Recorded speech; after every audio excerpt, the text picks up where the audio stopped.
that kid just did. Oh. That looked Hershey. Hurt himself too. Wait, number 8 hurt himself? I love watching people hurt themselves celebrate.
We're live here at the Northtown Center as we finally get back to the action here. And right as Bonaventure ties the game up 1-1 with 34 seconds to go in the first period, scramble in front of the net, and it's Jack Kernitz putting it home.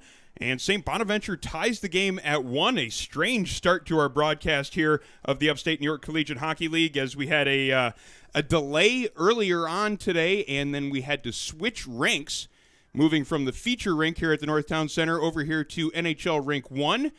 We moved our broadcast over here, put it in 2 different positions, and we're finally now on the air at the end of period number 1. And a lot to catch up on here, obviously, as we almost have 20 minutes in play in the books. But thank you so much for joining us on the Nickel City Hockey Network. My name's Aaron Elpern, alongside Sean McHugh, as we bring you live coverage brought to you by Buffalo Golf and Social. And Sean, you've been keeping an eye on the action here in the first period. What have you seen so far? Pretty much the action's been all played in the University at Buffalo end. St. Bonaventure putting on great forecheck pressure, getting lots of shots.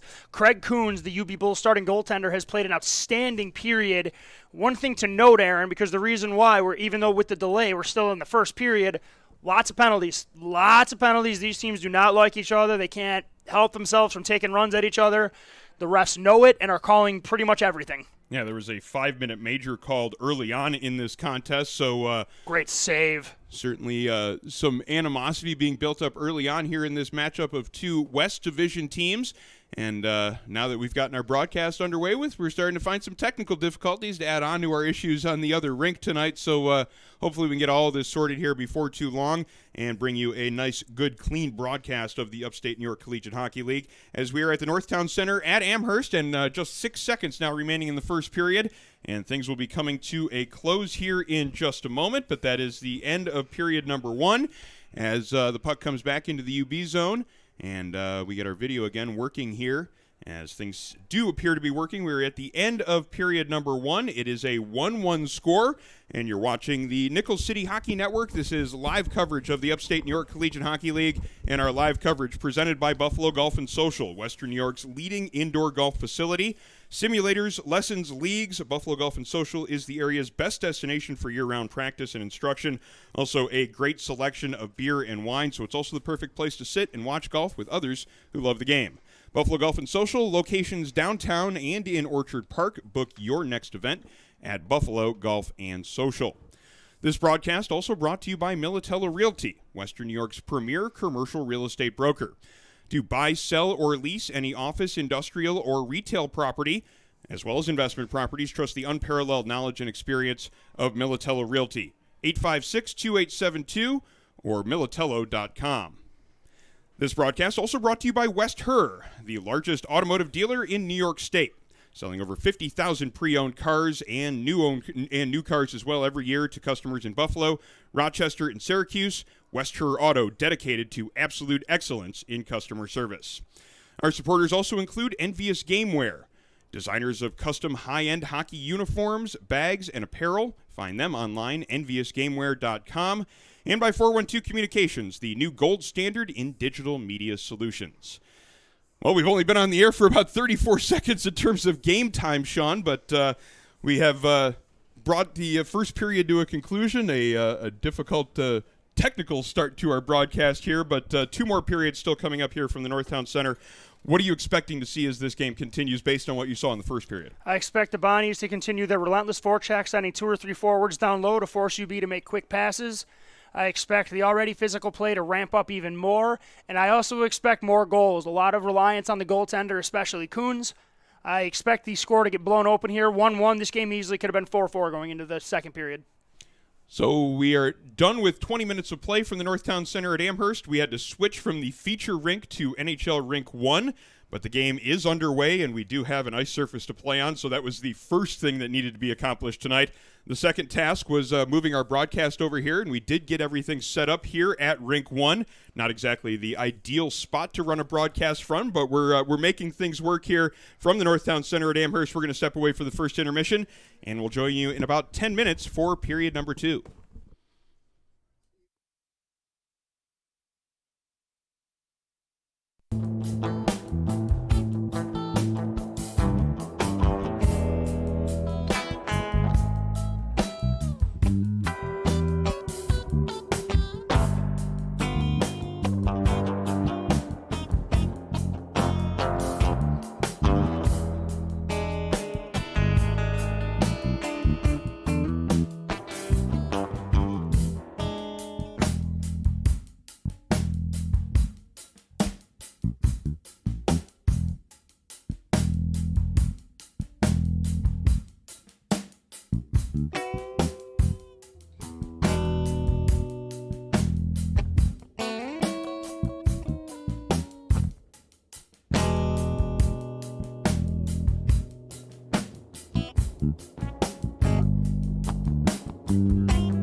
There's benefits to practicing both indoors and outdoors, but one of the great things about practicing indoors here, with the technology we have, that golf ball, whatever it's doing in here, is exactly what it's doing outside. So using it here allows you the opportunity to change, to play around with your numbers, to see what fits you best and how your eye sees the golf shot, and able to then allow you to have the repetition to do it on the course under pressure, time in and time out.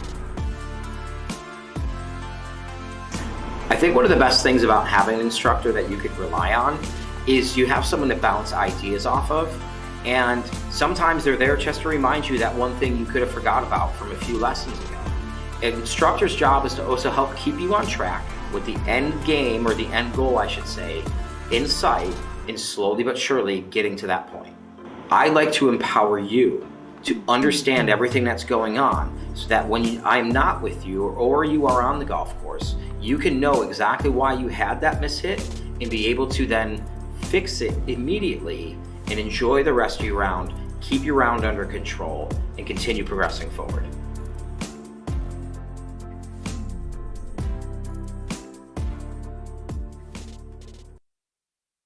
Bridges have connected people for centuries. When it comes to helping small businesses build bridges with the people they serve, there's a new gold standard. 412 Communications offers a uniquely comprehensive array of media solutions to help your brand establish and maintain strong, lasting connections with your clientele.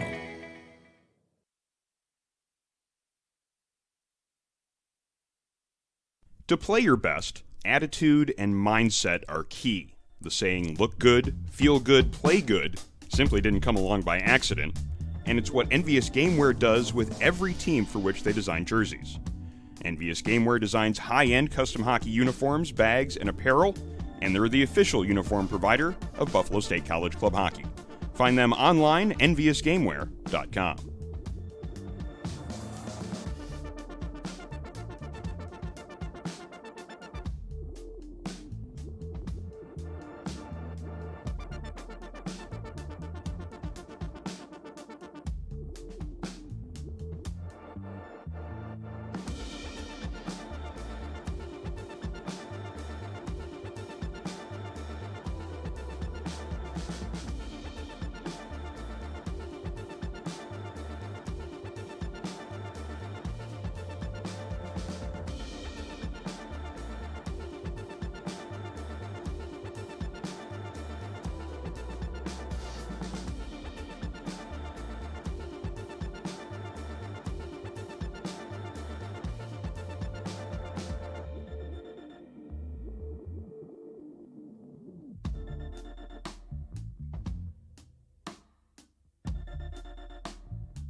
And welcome back to the Northtown Center at Amherst as we are set for second period action between St. Bonaventure and the University at Buffalo. And it is a 1-1 score after 20 minutes of play. Hello, I'm Aaron Elpern alongside Sean McHugh as we bring you live coverage of the Upstate New York Collegiate Hockey League right here on the Nickel City Hockey Network. And our coverage is presented by Buffalo Golf and Social, Western New York's leading indoor golf facility. Underway here in second period action as UB has control of it in their own zone. Thank you so much for joining our broadcast tonight as UB sending that one the length of the ice. And this one's going to go for icing as it's a 4-on-4. There seems to be a little bit of an argument about that call. As looked like the UB player was pretty certain in what he was doing, sending that one the length of the ice, Sean, but not sure exactly if there's some sort of confusion. Yeah, I'm not sure really what he's arguing. They're on the... It's 4-on-4, it looks like. I mean, I think he must have thought they were killing a penalty. Or he thought it was a pass center ice, but he really wasn't. Like, it wasn't really even close. All right, well, back underway here as the puck is dropped, and we're going here with puck play in the neutral zone. Fitzpatrick finding control of it and getting back to his defensive partner, Marsh. Marsh now carrying it up the left side, looking for an angle to dump it into the UB zone. He does so, and Kuhn sets it up there behind his net, setting it up there for his defenseman, LaCursey. LaCursey tries to peel it around behind the net to his defensive partner, eventually gets there. UB now trying to get it up the left wing side. Eventually that's Tyree with it, tries to get it to Tulo along the blue line, but a good defensive play as two St. Bonaventure players right on him. Tulo now has a second chance to bring it inside the zone. Shot taken right in on goal. Save is made and held onto after a brief delay there. So, going to have a face-off coming up here in the St. Bonaventure defensive zone. 19:05 now remaining in period number 2. 1-1 score between the Bonnies and Bulls. Thank you for joining us tonight on the Nickel City Hockey Network. Yep, and it was a very fast-paced first period from what I was able to watch. UB looks like they're on the attack early this period. It was all Bonaventure for the first 11 minutes. UB looking to establish some zone time and get their lead back. Daddario on for the face-off with Kernitz. A little bit of a scramble draw. Eventually it's Bass finding control of it for UB. Takes a shot from distance. Fairly easy save there from Karolewski. And now it's going to be St. Bonaventure finding possession as we continue with 4-on-4 play for another 14 seconds here in the second period. Puck is deflected into the offensive zone by Spina for St. Bonaventure, and he chases it down himself, tries to get a pass out in front. Good defensive play. Getting in the way of that one was the UB defenseman Nick Pauley in front of the net. Pauley now trying to start the breakout. He has a Bonnie right on him, but he gets it away from him and skates it up into center ice. Doesn't get any further than the center ice red line, though, and the Bonnies come back in the other direction with Spina. Just inside the blue line, and the teams trade possession. That gives the Bulls a chance to move it up ice, and they do so, getting it into the offensive zone, and now an opportunity for a shot from distance. That one is blocked, eventually gets to Karolewski, and he holds on for another whistle, another face-off, and we have 18-19 now remaining here in period number 2. It's still a 1-1 game here in this UNYCHL West Division matchup. A little bit of a feeling out process, it feels like, in the second period, which is a strange time for that, but the pedal-to-the-metal approach has not been there to start. Granted, we started at 4-on-4. It was a bit of a track meet. Now it looks like both coaches are trying to slow the game down and add a little possession. UB, it makes perfect sense why they would want that. They had hardly any in the first period, but Bonaventure was doing a great job of that with that speed game they're so well known for. Bonnies get the puck out of the zone, almost had a little bit of a rush opportunity there, just couldn't quite connect on some passes, and now UB has control of it inside their own zone. Opportunity for Pauley to move it up ice, looking for a headman pass through the neutral zone, but too far for its intended target, and the Bonnies come back in the other direction. Slap shot taken from distance, right in on goal, as that was Tchaikovsky letting that one go. Another opportunity for his brother Sam Tchaikovsky from distance, and then a shot from the point. 3 different saves having to be made there by the netminder Coons, and he keeps this one a 1-1 game. Craig Coons has been the best player on the ice for either team to start this game, even though part of the broadcast we couldn't show. He has made save after save after save right there. He faced 3 successive shots in less than 5 seconds. Up to the task every time. Positioning's been perfect. Like, he is the difference maker. St. Bonaventure could easily have 3 or 4 goals right now, and nobody would blame the goaltender for it. I think we're maybe a little bit surprised to see Coons starting this game. The other netminder that is dressed tonight is Ryan O'Donnell. That, of course, was the UB goaltender when they won the league championship in 2019-2020. So a proven goaltender in this league is backing up in this big game tonight. That gives you an idea of what the UB staff thinks about their starter, Craig Coons, here tonight. And he is proving them right so far. He has been up to the task facing the defending champion Bonnies, and he's the biggest reason why this game remains tied. Bonnie's taking a penalty there in that aftermath, and so UB going on the power play here. Clock hasn't actually started yet, as still 2 minutes up on the board as they get things set up here in the offensive zone. That umbrella setup being established here. Pass comes from the low part of the zone back towards the slot, but it hits a St. Bonaventure player in the skate, and that gives him a chance to clear the zone out to center ice. Wall getting it to center, but not much further as UB comes right back into the offensive zone 20 seconds into the power play. Matt Tulo establishing possession and shrugging off a UB penalty killer as he carries it around behind the net, tries to get that pass out in front, but it was in the skates of his teammate Alec Dubinsky, and St. Bonaventure gets the puck cleared. So a minute 27 now remaining in this UB power play. Still a 1-1 game as we're about 3 minutes into period number 2. Across the blue line into the offensive zone, and this is O'Shea with control of it. Takes a hit from Sam Tchaikovsky, but it gets it back to the point. Shot comes in from there, goes off the backboards and comes right out in front. Karaleski falling on that one, making sure that there was no rebound opportunity in front of the net. And now UB getting a fresh group out there for the last minute 9 of this power play. Are we doing running clock? Because the clocks on both are still running right now. Well, they failed to start the clock at when the puck was dropped here at the start of the power play, so I think they're just trying to make sure it gets all caught up. And minute 3, I guess, now remaining in that power play, so the information I passed along a moment ago was a little bit inaccurate, but with good reason. Yes, not your fault. So the face-off to the left of Karaleski, and on for this draw, it's going to be Hughes for St. Bonaventure, and trying to determine who that is for UB, as the number is obscured from my vision there. It's number 18, Hunter Oliver. Linesman making sure everybody is set up in their proper spots. UB winning control of the face-off, setting up possession out here on the top with Martyr.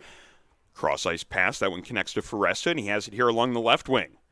Forrester walking it back to the point, cross to Martyr, connecting on passes here on the far side of the ice as UB tries to get a pass out in front. That one doesn't connect, and then back to the point. Martyr looking for a shooting lane, gets it over to the sideboards. A one-timer attempt there, but it ended up a little bit off the mark there as Oliver unable to get a hold of it. And then St. Bonaventure getting the clear as Aiden Jones sends it the length of the ice, now just 30 seconds remaining in the power play. Yeah, the Bonnies have done a really nice job pretty much eliminating any and all high-danger scoring chances. Really, really good work there by the Bonaventure penalty kill, collapsing and keeping everything outside. All the shots were from the outside. Goaltender saw every single one of them. Into the offensive zone, this is Dylan Felser. Has it here along the left wing, now looking to circle the net and set up his power play as there are now 9 seconds remaining in the man advantage. Back to the point to Martyr. His shot through traffic, and it gets through the traffic and finds the back of the net. It's Jared Martyr finding a goal in the power play with just 6 seconds remaining on the man advantage. UB now with the advantage here in this game, 2-1. Yeah, but Abbott made sure the official knew he got that goal. He told him during the celebration, but good work there by UB. Bonaventure was doing a really nice job of keeping everything to the outside, but Martyr lets a seeing eye point shot go, and the goaltender for Bonaventure never got a look at it, and UB gets their lead back again with 6 seconds left on the power play. Yeah, there was a crowd in front, 1 UB player and 1 St. Bonaventure player, so not a surprise that Karaleski had some difficulty seeing that one through traffic. A well-placed shot by Jared Martyr from the right point. Not sure if there was any sort of deflection on the way in. Either way, it's a 2-1 lead in favor of the Bulls. Puck inside the UB zone now, as it's going to be LaCursey finding possession and floating it into the center ice area. Battle for the puck there with Tulo and Marsh, and we might have a penalty coming up in the aftermath as Kernett skates it forward, looking to take advantage of this delayed call. They're getting them both, I think. Well, yeah, we have the referee blowing the play dead and signaling to both players that were involved in that, as it was Tulo and Marsh mixed up in the neutral zone. I don't know how Marsh is arguing. He was laying on the ground as Tulo was trying to get his stick, and literally Tulo was dragging him along the ice. In order to do that, you have to hold the stick, which is an infraction per the rule book. Well, the St. Bonaventure goaltender thought that they were getting a man advantage there in that situation, so he was heading to the bench looking to get the extra attacker out there. Unfortunately, from his team's perspective, it's not going to be a power play coming up. It's going to be 4-on-4 with both sides taking penalties. 15:30 now remaining here in the second period. It's a 2-1 lead in favor of the University of Buffalo as they have taken the lead here on the power play in the second period. Actually, it does, I was trying to count number of bodies there. There were 2 players that were standing side by side, so I only counted 4 UB players. Actually, there are only 4 out there. Is this a power play? 4-on-4. Okay, that's what it is. Yeah, I wasn't if we're the coincidental minors playing 4-on-4 here. There's an extra guy in the box. You couldn't see Marsh in there. Gotcha. UB finding possession off the draw, carrying it up ice with Lammy. Lammy along the far side there, but a bouncing puck is unable to be played up towards the front of the net. Now St. Bonaventure finding possession with Fitzpatrick. Fitzpatrick behind his own net with a long stretch pass, almost finding that intended target, but it comes off the backboards. Spina with a great chance there on a funny-looking play. Not sure Coons was ready for that to come right back out to a St. Bonaventure player in front. Spina with a great chance, just couldn't find the net with that shot. Yeah, good chance there by Spina to get this game tied again. UB now looking to set up shop behind the net.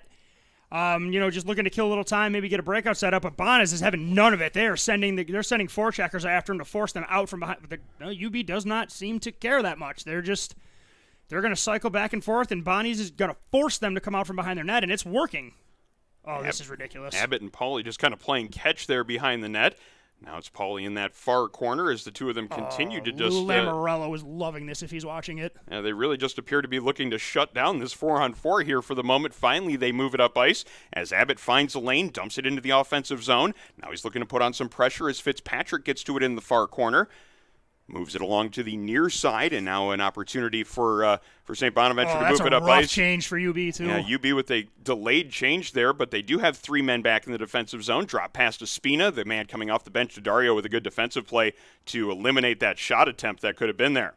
Fitzpatrick finds a rebound chance, tries to feed it out in front. Nobody there, and now here come the Bulls in transition. Lammy into the offensive zone. He's got a man bothering him from behind. Good back check there by Owen Hughes as he shows he's not only a great offensive player, but he puts the kind of work you need to back check and to help your defenseman out. Good play there, and now he's got control of the puck here in the near corner. Uh-oh. Pass hits a skate, though. Now Daddario might have a chance out in front.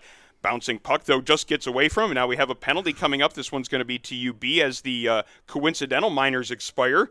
Puck is dumped into the offensive zone by Bauer, touched up by UB, and now we have the interference call being signaled.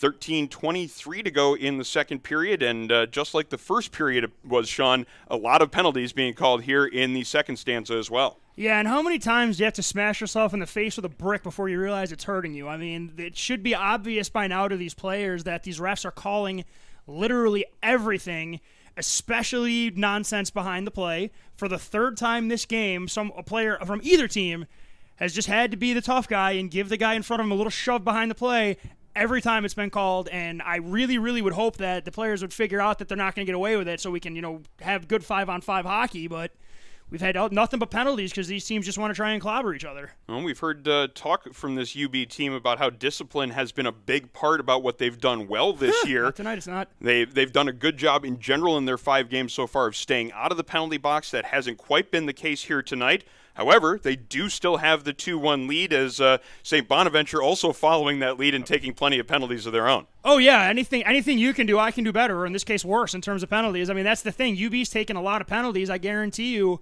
Coach Felser and those players will tell you they've taken far too many in this game, but the problem is, and here we go again. Yeah, now we have a UB player later. He's yelling at the referee and now getting thrown out of the game. It appears that is Hunter Oliver being excused. That's an important player too. I saw a little bit of the conversation at the bench as it appears that it was something that he had said from the bench that caught the referee's attention.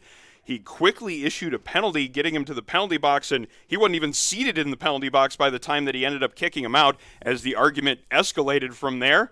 So the discipline appears to be something that is not necessarily in check yet here in this contest, as this is going to be it appears we're going to get a 5-on-3 coming up for St. Bonaventure following this, what I can only imagine is an unsportsmanlike conduct penalty.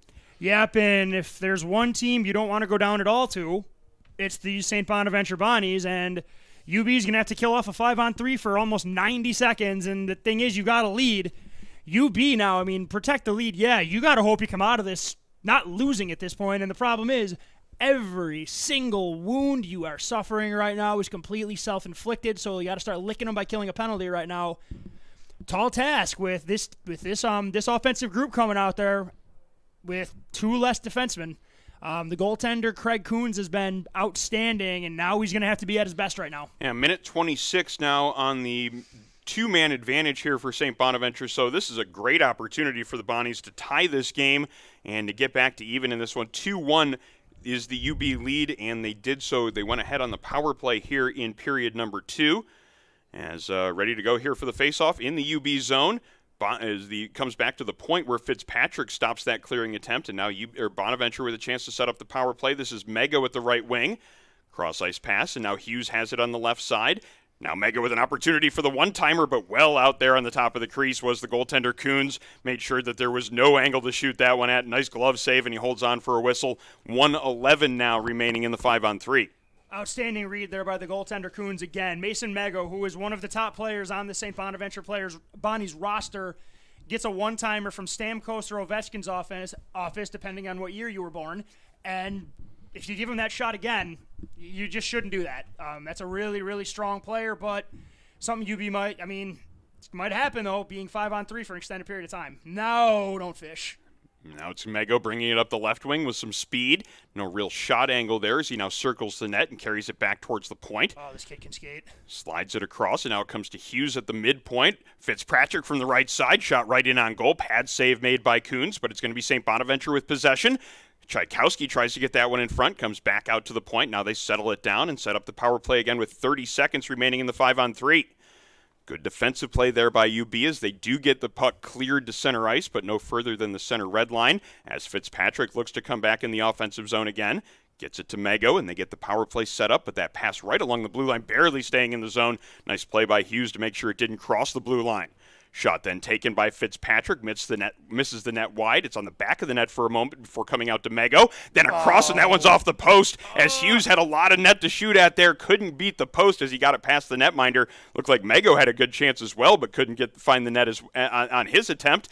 A third chance from Mego here on this power play. That one is snared by the glove of Coons, and the netminder is continuing to show his establishment of force in this game as he was excellent in period number one. Coons just continues to show that here in the second.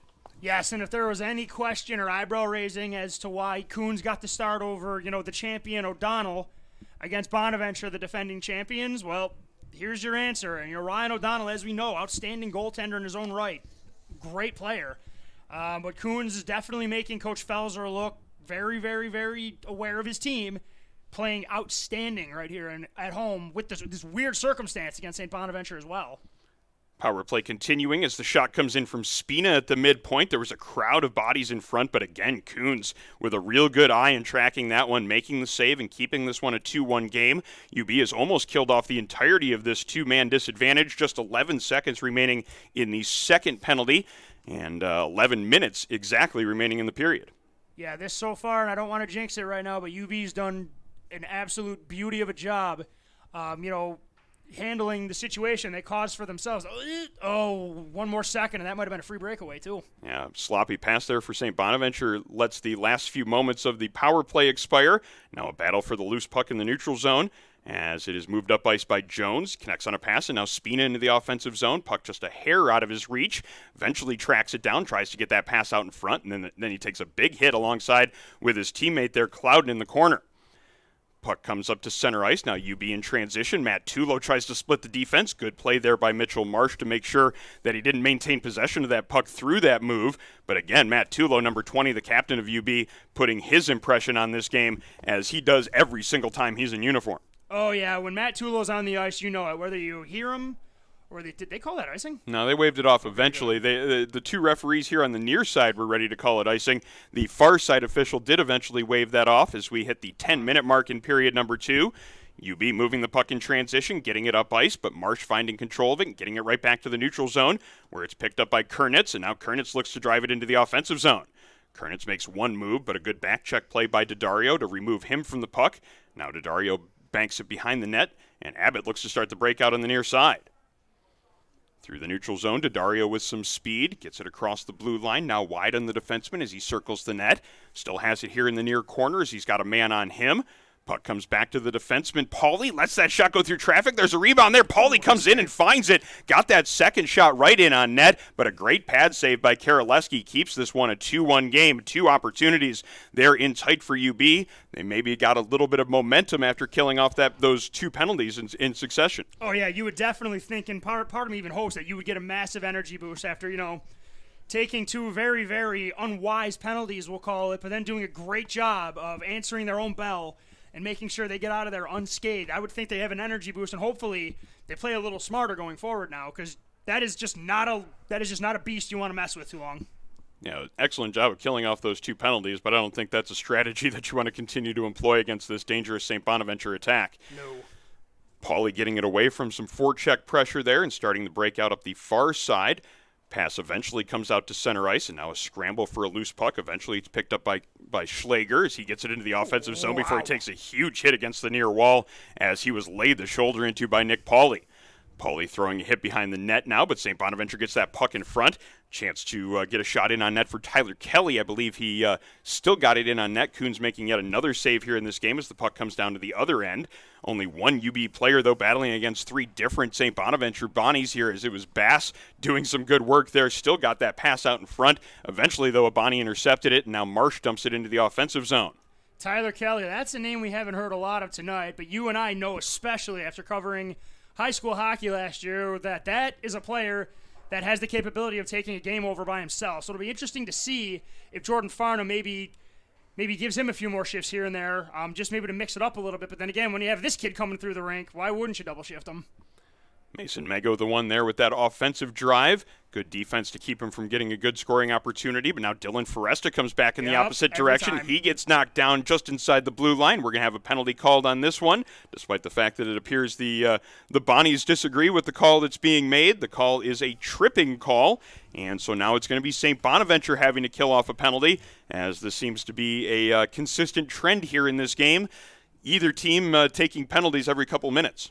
Yep, absolutely. And Aaron, you and I both know, being hockey players growing up, the person who trips a player almost never, ever agrees with the tripping penalty, but that was pretty clear as day right there. And now we got another UB power play. I mean, the Bonnies, I did just comment on UB's lack of discipline killing them. Well, first, the Bonnies were unable to capitalize on the door UB didn't just open, it ripped it off the hinges for them, but now the Bonnies give UB a chance to add to their lead, and we're getting late in the second period. 7:45 exactly to go here in the period as UB sets up their power play. On the far side there with the puck, it is going to be Cohen. Cohen now with an opportunity, let a shot go. Nice block there as Connor Uhas got in the way of that one, but UB keeps it moving. O'Shea's shot from the face-off dot right in on goal. Karaleski making an arm save. Comes back to the point, and it's kept in by UB, as their power play here has been very effective so far. That pass, though, a little bit out of the reach of the defenseman, and that allows Sam Tchaikovsky to get the clear, sending it the length of the ice. Now 1:20 to go in the St. Bonaventure penalty as they get a couple of changes made as UB sets up the breakout behind their net. Yeah, but almost got another tripping penalty there, but it looks like LaCourcy was able to, not LaCourcy, but the UB player was able to maintain his footing and gain his own entry. Man, it might have been better if he went down. He would have probably drawn another penalty. Yeah, he looked to make a pass back to the point there. That was Matt Tulo who carried it into the zone. Nobody there at the left point, and now the puck is kind of stuck at center ice. Eventually, it's O'Shea settling it down and carrying it across the blue line. Spins away from one man. Nice pass there to the slot, just maybe a little bit out of the reach of number 16, Alec Dubinsky. Could have been a nice opportunity if he would have been able to gather that one in a little bit more cleanly. Here's a chance for a shot from the slot as Felser drops a pass back to Tulo. Felser maybe was in a little better of a position to take the shot himself in that spot. However, it's going to be sent the length of the ice as the Bonnies have killed off 1.5 minutes of this penalty so far. Felser now brings it back into the offensive zone as the last 22 seconds remain here in this power play for UB. Sam Tchaikovsky getting another clear, sending that one to center ice. And now 15 seconds remaining in the power play as Martyr sets it up in front of his own net. Let's see if UB can break this. Now we got 3 men top. Oh, they're not trapping, though. They're just trying to slow him down. Felser into the offensive zone, now circling the net as he's got it on his forehand here in the near corner. Looking for a pass as the UB power play expires. Shot taken there by Foresta. Glove save made by Karaleski. And 5:47 now remains in the second period. It's a 2-1 lead in favor of UB. And both teams have just been successful in killing off some penalties in the last few minutes. And that really does seem to be the theme of this game so far, as there have been a lot of minor penalties. Actually, a couple of majors called as well in this one, as and a game misconduct. And a game misconduct for abusive officials. So we have certainly some busy folks in stripes, as we've played not a whole lot of 5-on-5, certainly since we've come on the air at the start of the second, or at the end of the first period. There hasn't really been a whole lot of 5-on-5 really at all in this game. Even the first period we didn't broadcast. It was, they're cut, as they say on the NHL video game, they're cutting ruts to the penalty box, and I hope it changes, but I don't know that it will. Turnover there in the offensive zone for St. Bonaventure as Hughes took a shot from distance. Coons making the save on that one, as he has been very sharp throughout this game, throughout the first game or period and a half of this one so far. Delayed offsides here for UB as they have to clear the zone. Now St. Bonaventure is going to have plenty of time and space to work their breakout as we approach 5 minutes to go in the second. Let's see if St. Bonaventure goes back to their speed. Well, they tried it, but everybody saw that pass coming. Yeah, UB with plenty of players back there in the neutral zone. A perfect setup to defend that stretch pass attempt. And now it's going to be Fitzpatrick carrying it out of the zone.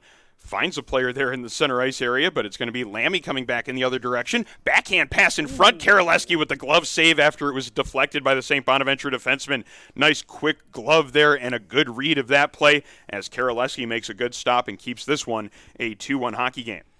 I mean, any Sabres fan who saw that broadcast saw Fitzpatrick wearing number 8 and immediately had flashbacks of 2006 right there, and that looked a lot like that. Just rough play at the blue line leading to a scoring chance. But again, Karaleski makes a great save to keep it 2-1 Bulls. St. Bonaventure winning this faceoff as Kernitz wins it cleanly. Comes up the right wing wall and Menz moves it forward. Gets that one up to center Kernitz, and now he drives it into the offensive zone in the near corner.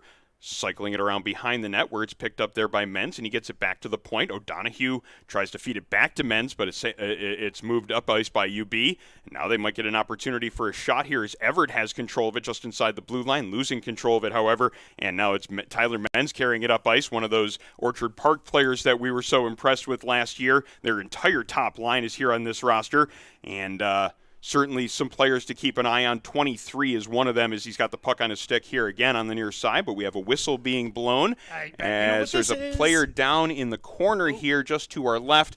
I have a little bit of difficulty getting an eye on that in terms of the camera angle, but the player that is slow to get back to his skates is Alec Dubinsky as he heads to the UB bench. Don't think we're getting any calls based on that. That's what I thought we were getting, because that's what every time you hear a whistle, you're thinking there's a penalty, but there was an official that was close by. I didn't see exactly what happened or know exactly what occurred in that situation. Now they're trying to figure out exactly where the face-off is going to be as the linesman sets up just outside of the UB blue line.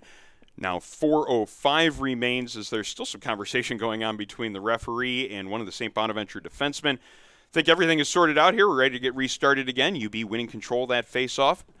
That pass coming up ice too far for Foresta, and now a loose puck in the neutral zone. Foresta has it, and he carries it over the blue line. Fans on a pass, though, and it comes to the near corner, where Cohen puts some pressure on the defenseman. Puck comes through the neutral zone, and a bouncing, rolling puck back into the UB zone. Clouden putting some pressure on Martyr there in the far corner. Clouden trying to get possession of that one as there were a couple of different UB players. Eventually, UB moves it up ice, and now Foresta carries it in one-on-one. Gets it around behind the defenseman, unable to track it down, though, before it gets to the netminder, Karaleski. So we have another stoppage in play. 3:31 now remains here in the second. It's a 2-1 UB lead. They got a goal early on here in second period action on the power play, and that's how they got this one-goal advantage. But both teams have been trading power plays back and forth, so yet to really determine which team has more of the advantage when it comes to 5-on-5 like we have here. Yeah, one thing I wasn't prepared for coming into this game was a bit of a defensive and a goaltending battle, and that is certainly not to throw shade at any of these two outstanding goaltenders. It's just we're used to seeing these two teams score pretty routinely. Combination of great defense, goaltending, and some different style of hockey, we'll call it, and it's a 2-0 game. 2-1 game, excuse me. UB sends it right back into the offensive zone after Bonaventure gets a clear. And now it's going to be set up here in the near corner for Connor Uhas to start the breakout.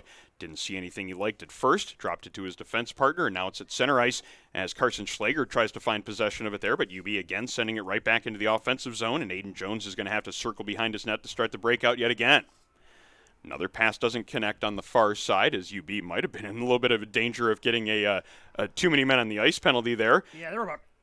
Oh, that was almost a nicely set up play for Tyler Kelly in at the blue line. It was just a hair out of his reach as he had to turn in order to track where that puck was coming from. Maybe just a couple of inches from catching that pass and going in alone. And now we're going to have an offensive zone face-off to the circle to the right of Craig Coons.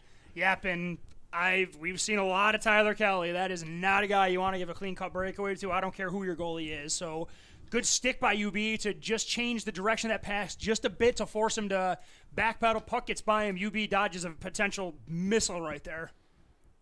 Battle behind the net for possession. It's going to be Michael Robertson finding it. He gets it down low to Mason Mago. Mago had a man out in front, but it ends up hitting the back of the net. Now it's kept in here at the near point. From the near point as Bauer comes in to keep the play moving.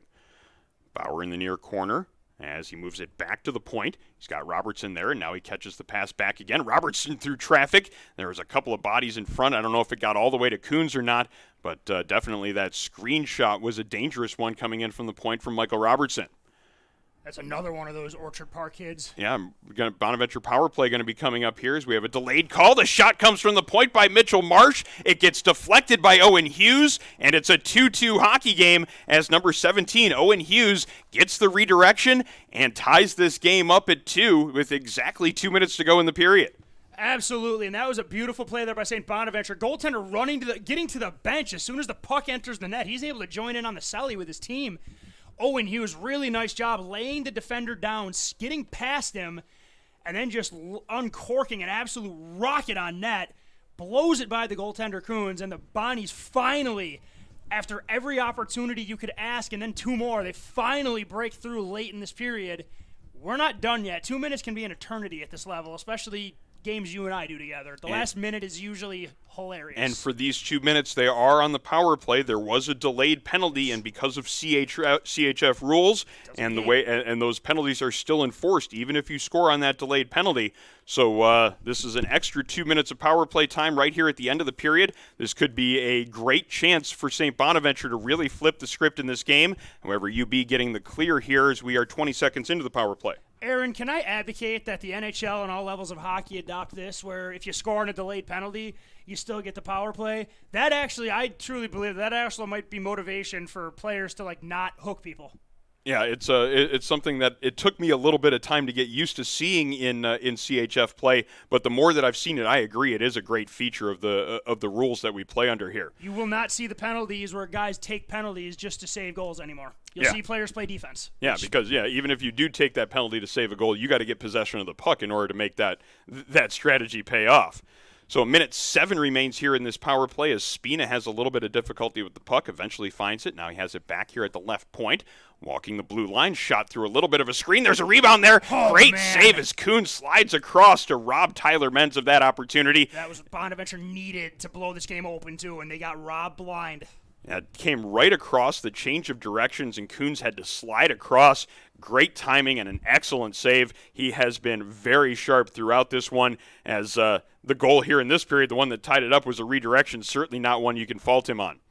32 seconds now remaining in the power play, also 30 seconds remaining in the period, as UB getting a chance to clear the puck out of their zone. They do get it up ice, but only just into the St. Bonaventure zone. Now 20 seconds remain in the penalty and the period, as Owen Hughes has control in the slot of his own off defensive zone. Now carrying it up ice with some speed, dumps it in, and a foot race for that loose puck. It's going to be Robertson winning it, drops it off there. Now pass back to the point to Fitzpatrick. Fitzpatrick with some pressure on him. 5 seconds to go in the period. Pass across just a little bit out of the reach of Robertson. And that's how the penalty and period will expire. It's a 2-2 game after 2 periods of play. It's been an entertaining but weird, kind of penalty-filled game. It's been a weird night as we actually started off on a different rink. There were ice issues on the feature rink here at the Northtown Center. Both teams and the referees agreed that the ice was not safe to play on. They managed to switch rinks over here to NHL rink number 1. Took a little bit of doing, but we have a broadcast up and running here from rink 1, and we're certainly happy to bring you live coverage of the Upstate New York Collegiate Hockey League right here on the Nickel City Hockey Network.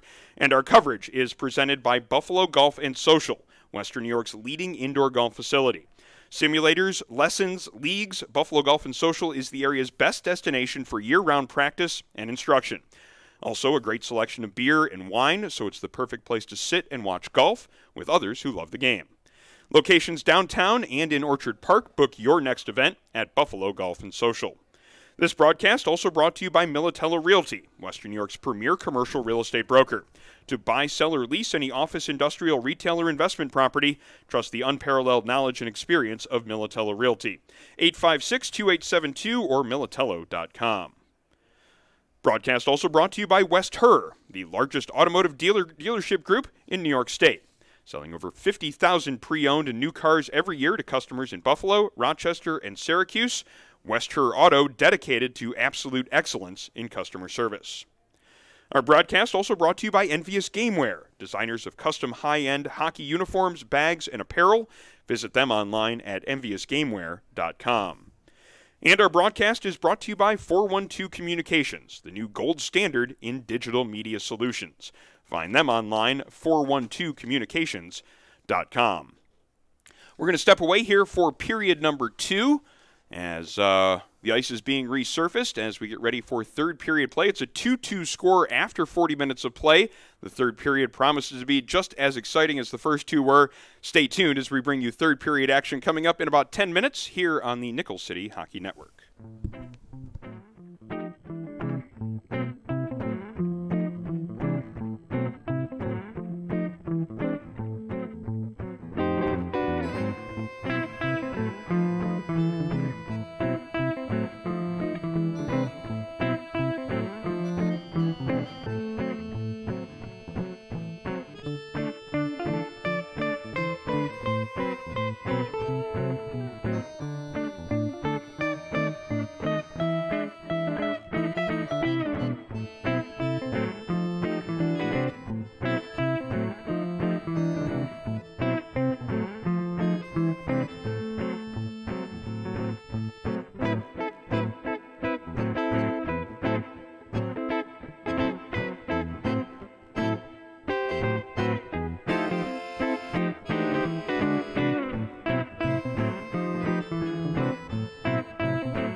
I created Buffalo Golf and Social for one reason: to create a space that's different and unique from any other golf facility you've ever been to.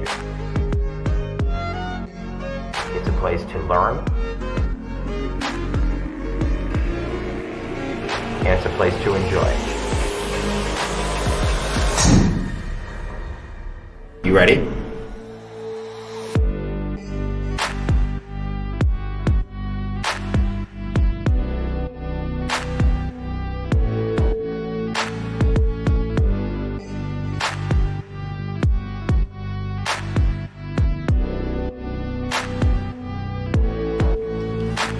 People ask, what is Buffalo Golf and Social? Buffalo Golf and Social is anything you want it to be. It can be the best instruction. It can be a vibe. It can be a hangout with your friends, running a simulator for 4 hours, playing your own playlist, and putting a game up on the TV. We are about everything and anything pertaining to golf. And most importantly, we are trying to build a community of players and a community of people who love and are dedicated to the game.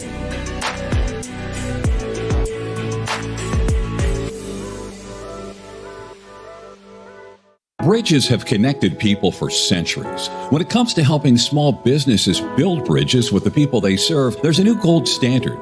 412 Communications offers a uniquely comprehensive array of media solutions to help your brand establish and maintain strong, lasting connections with your clientele.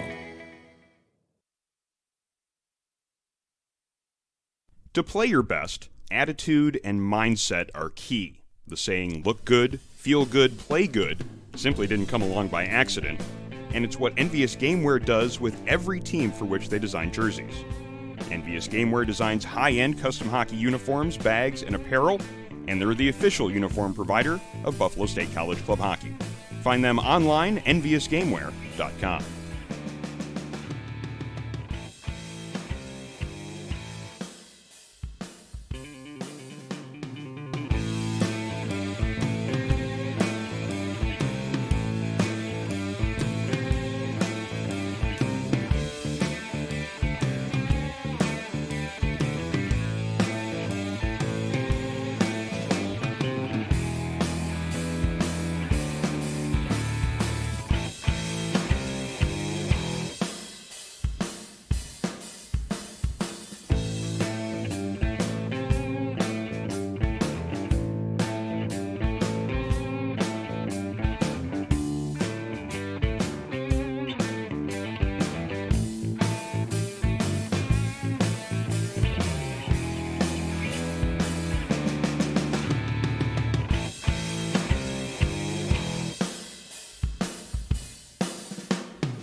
Welcome back to the Northtown Center at Amherst as we get ready for third period play. And it's a 2-2 game between the University at Buffalo and St. Bonaventure University. This was a highly anticipated matchup of two of the top teams in the UNYCHL West Division, and it's been a tight contest throughout. A lot of penalties so far here in this game. Be interested to see if that continues here into the third period or if we get a little bit more 5-on-5 hockey for the last 20 minutes. Hello, I'm Aaron Elpern, joined alongside by Sean McHugh as we bring you live coverage of UNYCHL hockey on the Nickel City Hockey Network, and our coverage is presented by Buffalo Golf and Social, Western New York's leading indoor golf facility. Simulators, leagues, lessons, Buffalo Golf and Social is the area's best destination for year-round practice and instruction. Also a great selection of beer and wine, so the perfect place to sit and watch golf with others who love the game. Locations downtown and in Orchard Park. Book your next event at Buffalo Golf and Social. We are now set to go here for third period play as the UB goaltender Craig Coons skates into his goal crease, and he has been impressive here in this game. He has been a big reason why this is a 2-2 game, Sean. Absolutely. He's been the best player on the ice for either team tonight. He has made save after save after save, bailed his team out on the penalty kill, and both goals that did find their way by him, I don't think a single person in this building or watching could possibly even think to blame him for either of them. Certainly been something that Bonaventure has seen in the early part of their season, goaltenders standing on their head against them. They had the Georgia goaltender making 52 saves against them in a 1-1 tie in their second game of the season, and now they have Craig Coons here in net for UB putting up a very similar performance. Mago brings it into the offensive zone for St. Bonaventure, tries to get a shot through a screen, but a good block there by Martyr. And now the puck is picked up at the right wing wall, as it's going to be LaCursey trying to get it up ice, but he ends up running into the linesman. Teammate eventually helps out and gets it into the offensive zone, but St. Bonaventure finding possession, moving it back to the UB blue line. Mason Mago carries it across the blue line, but it's a little bit too far out of his reach, and now Martyr picks it up, but he loses his balance as Hughes puts pressure on. Puck comes up that far side. Martyr settles it down and looks for a pass into the middle of the ice, has to avoid a teammate and one St. Bonaventure forechecker. Eventually gets it up to Tyree on the left wing. Tyree drops it into the slot just a little bit off the mark there as Tulo was trying to get that one-timer off, maybe just 2 or 3 inches too far to the inside to really connect on it. Good play here at the far blue line as the puck is stolen by Tyler Menz. His backhand shot hits the back of the net, ends up coming out the near side, and now Tulo carries it up ice, avoids a hit. Can't find possession of it, though, afterwards, and now it comes back to center ice, where Abbott moves it forward. Abbott has it on his stick now again, just inside the blue line, takes a shot from the top of the circle, and an arm save made by the netminder Karolewski. Puck up in the air now, and as it's played forward with the glove by Tyler Menz as it comes all the way in on net. Not sure, is that count as a shot on goal from the neutral zone with the glove? I'm not sure it might, but the goaltender Coons covers it up nonetheless, and we get a stoppage in play with 18:27 to go here in third period action. Still a 2-2 score. How much do you care about Corsi number, and that'll determine whether or not that's a shot on goal? I wouldn't put it up on there, but at the same time, I don't think Coons is too worried about a save percentage. I think obviously it doesn't count as a shot on goal because they're taking the faceoff all the way down to the other end of the rink. So it's the hand pass is still being enforced here on this play, even though it came to the netminder Coons. I'm not sure I've ever seen a play develop in that way before. I wasn't sure what the call was supposed to be. No, but UB hand pass all the way in. So faceoff goes all the way down. Bonaventure hand pass. I'm confused. My head hurts. And then the puck goes into the Bonaventure bench, and we have another stoppage. So we'll try to that faceoff again from that same dot in the far zone on the left side of the zone to the blocker hand side of the goaltender Karolewski.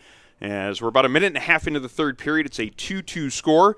It was 1-1 after the first period, and teams traded goals in period number 2, and now we have 3 consecutive faceoffs from the same dot in the far zone, but we've only lost about 4 seconds off the clock here. No, it looks like they're playing a game of horse and just trying to do trick shots with the puck. They've hit the bench, they've hit the roof, I guess the scoreboard's next, but now we got a little bit of sustained play, so here we go. Yeah, Abbott from the point tries to get a shot through. Face. Glove down there by Marsh, but he has a little bit of difficulty handling it. Almost an opportunity in front for UB. And now that breakout pass doesn't connect, and UB's able to maintain the zone with Foresta. Oh, he didn't. No, he was just along the blue line there. The linesman right on the spot, ruling it came across the blue line, so we have an offsides call and a little bit of a slow-moving third period so far, just 2 minutes in. Yep, a lot. I think we've had more whistles than completed passes so far to start this period. Both teams, again, this is a little bit how the second period started, more of a feeling out period, more as now just the teams are just having a little bit of a trouble holding onto the puck. Let's see if maybe we can get something sustained here. Another pass doesn't connect down there in the neutral zone, and two teams battle for possession along the UB blue line.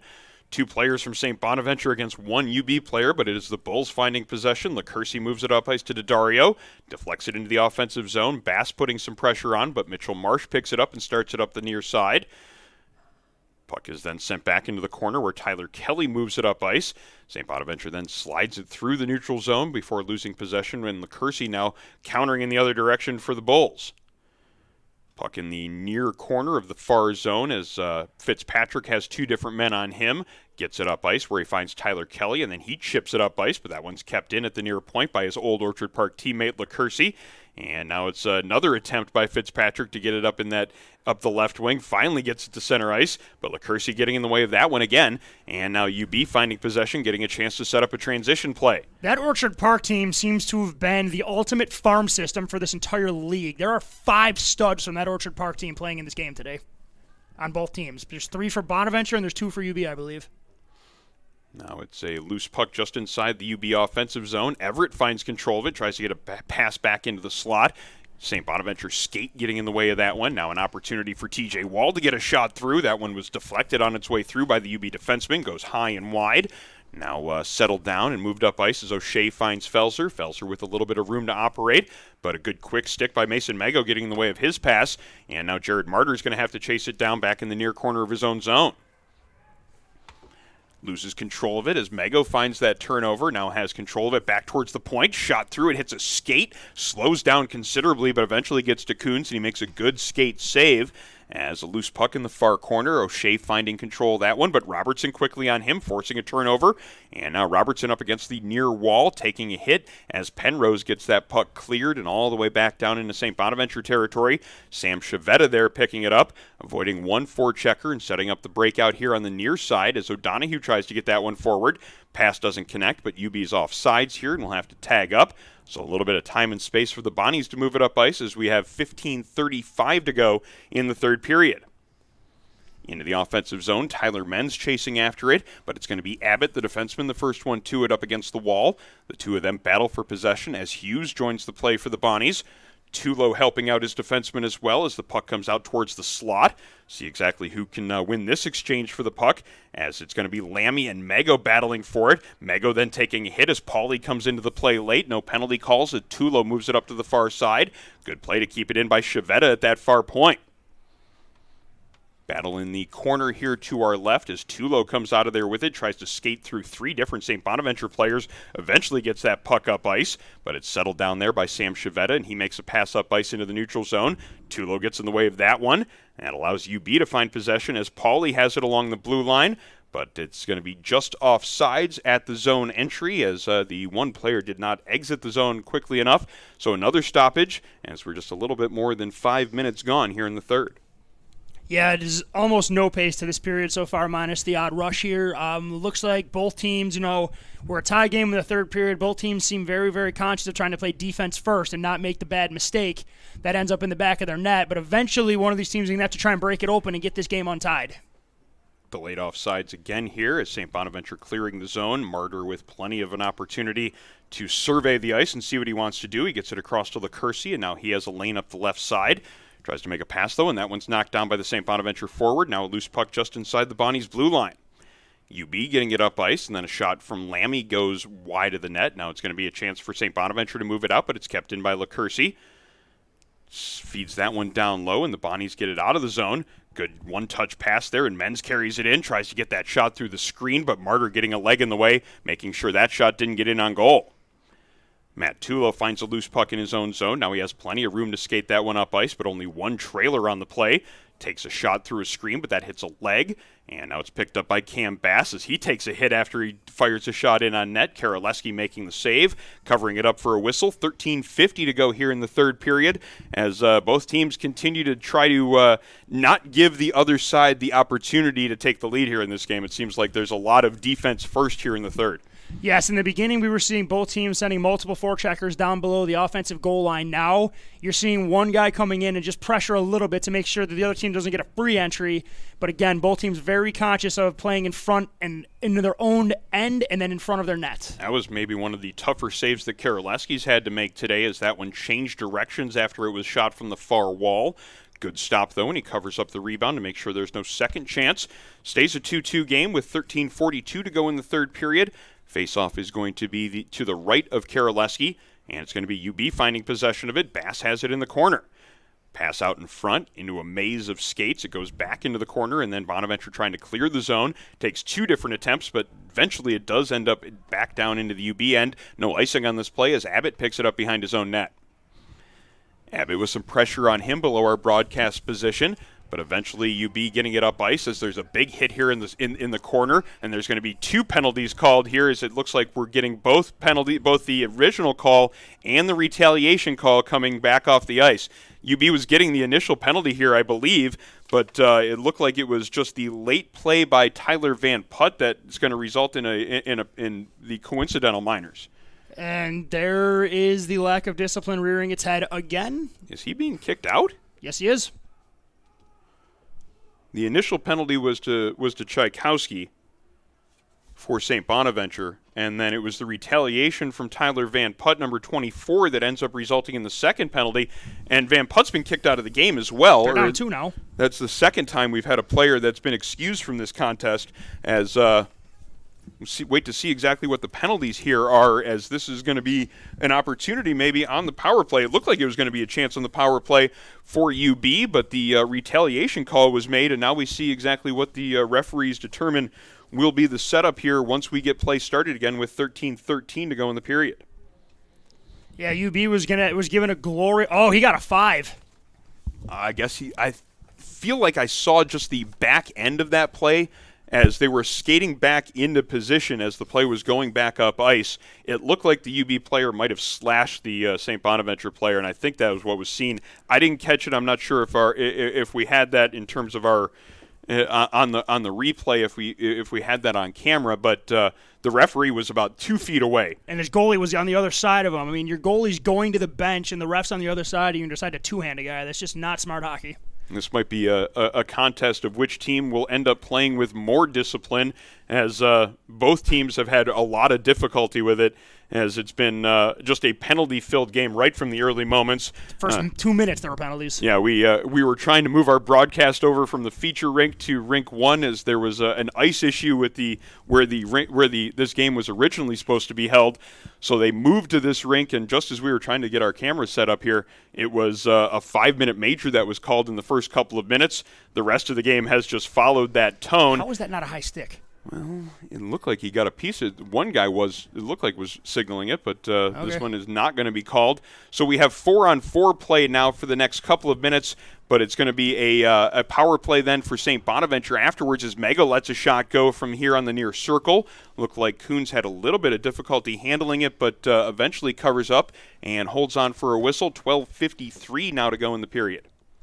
Yeah, and Coons is having a little bit of is he having a quit? No, he's just adjusting his blocker. It looked like he was reaching down for his pad. Faceoff's going to be to the right of him again. He did look like he had a little bit of trouble. Got a little handcuffed on that short side shot. Bonaventure, they're shorthanded right now, but we're 4-on-4, excuse me. So they've got some open ice to use their speed.